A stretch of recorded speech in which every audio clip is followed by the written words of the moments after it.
cases, local government has requested that certain kinds of facilities be left in place for other future use, but from other purposes. I mean, that's one way of looking at it. As far as boom and bust, I hear a lot about that. You know, it's a very common thing, boom and bust, the mining industry. I don't know of many industries that aren't in one way or another boom and bust.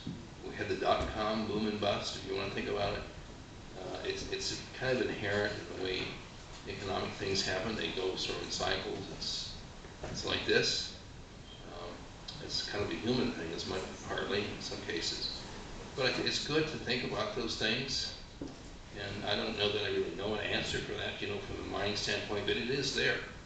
And it is important for the mining company to work with the community and think about how can maybe what's left afterwards be used for the future. I think we heard some of that today. Anybody else want to take a shot at it? I think you said that quite well. Boom and bust is unfortunately part of the economic cycle. I think if you go to Detroit right now, you'd see really the just horrendous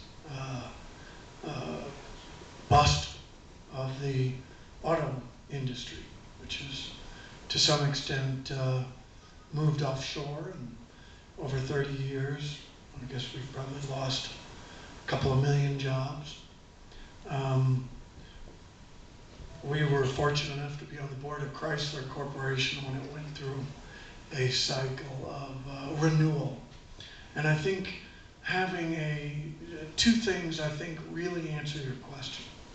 One of them, part of the regulatory process, is to really establish, and for the regulators to think, you know, what if this does go bust?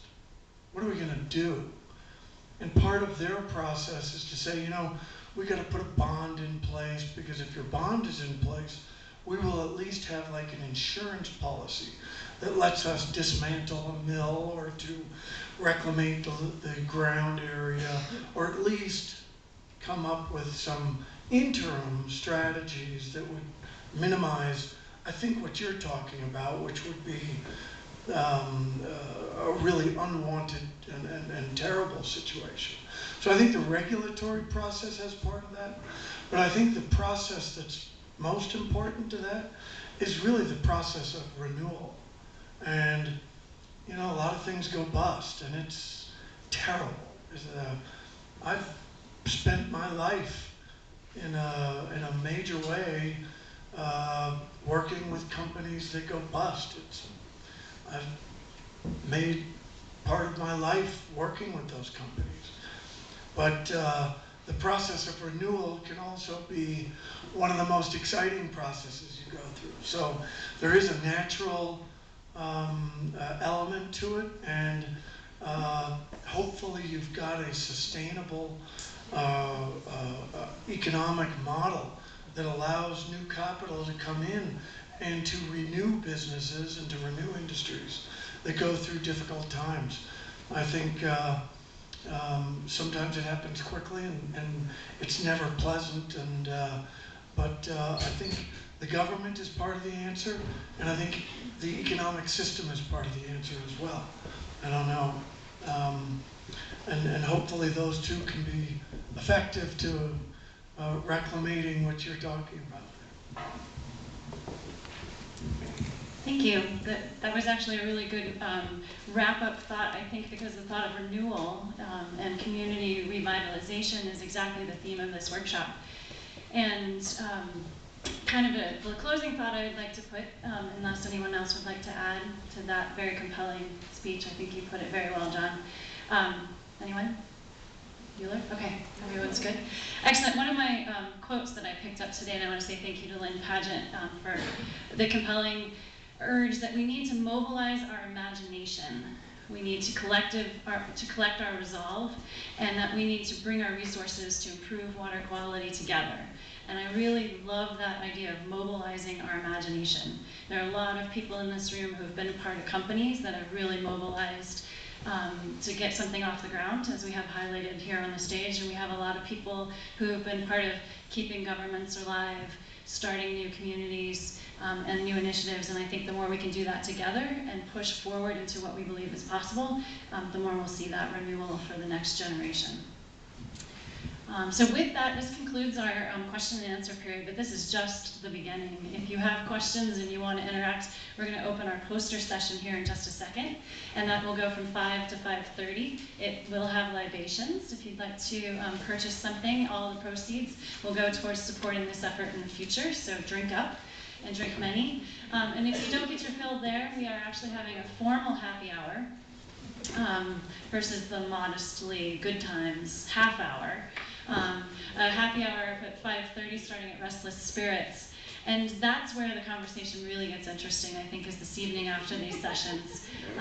By far the best part of the conferences are always in between sessions. And so with that, to keep you also inspired for tomorrow, I wanted to invite Camille up here to give us just a quick teaser about what tomorrow's presentations and tours will be all about.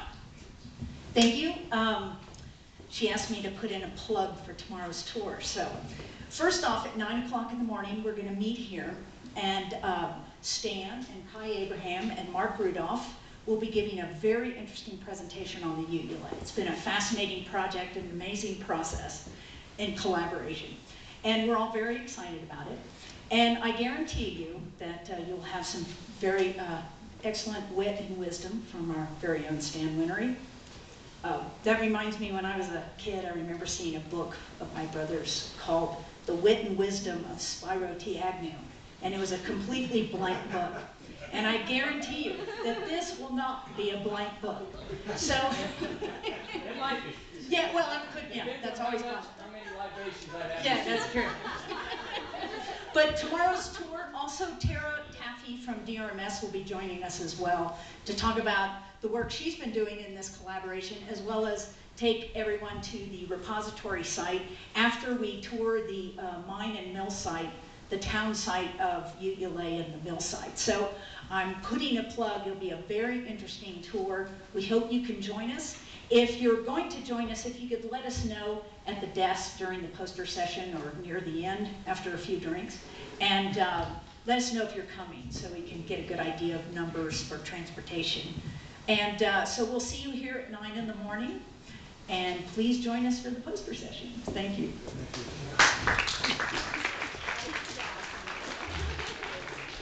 One final little thanks. If I could get a big round of applause for our VISTA volunteers. This whole thing would not have happened if it hadn't been for Catherine, Adrian, and Emily. You guys, thank you so much for the year that you put in service to our communities, and thank you DRMS for supporting them. Have a good afternoon and drink up.